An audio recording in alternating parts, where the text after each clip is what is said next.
News, today's news. CBS News on the Hour, presented by Indeed.com. I'm Deborah Rodriguez. Days after President Biden's visit to Israel, humanitarian aid could finally begin flowing into Gaza from Egypt, where tens of thousands of Palestinians are in need of food, water, and fuel. UN Secretary General Antonio Guterres visited the border in Rafah today. These trucks are not just trucks. They are a lifeline. They are the difference between life and death for so many people in Gaza. Israel bombarded the Gaza Strip early this morning, hitting areas where Palestinians have been told to seek safety.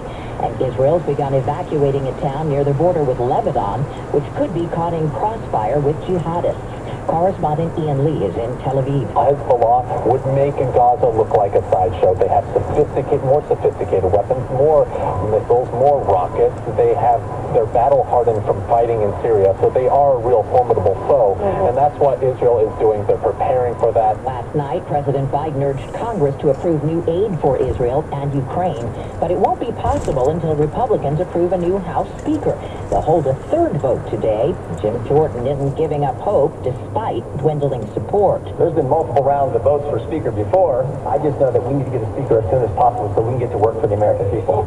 If you go to the pharmacy today to look for cold medicine, you might not find what you're looking for. CVS Health will no longer sell cold and cough medications containing phenylephrine. An FDA advisory committee recently concluded oral phenylephrine does little to relieve congestion. There are nearly $2 billion in annual sales in the U.S. for decongestants with the ingredient. Jim Crisula, CBS News. When it comes to milk for toddlers, the American Academy of Pediatrics says you can't beat the real thing.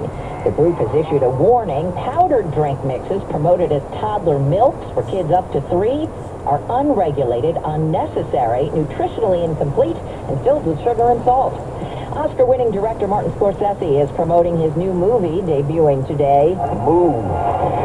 That's a great Godfather. Killers of the Flower Moon, with Robert De Niro and Leonardo DiCaprio, tells the true story of the murders of members of the Osage Native American tribe in the early 1920s. Running time, 3 hours and 26 minutes. Scorsese explained to CBS Mornings. In the case of length, we knew this would be a bigger picture, and I thought that we would take a chance. And why not give the respect to movies, cinema, whatever you want to call it, that you give to theater. S&P futures down 14. This is CBS News. Well, that's today's news, today's news. I didn't hear any good news, did you? I didn't think so. I guess it's all about perspective. The glass is half full. Well, as always, I'd like to thank you again for coming along with me on these Dash Cam News adventures. You know the drill. Peace, love, and all that hippie jazz. Bye-bye, everybody. It's 64 degrees outside.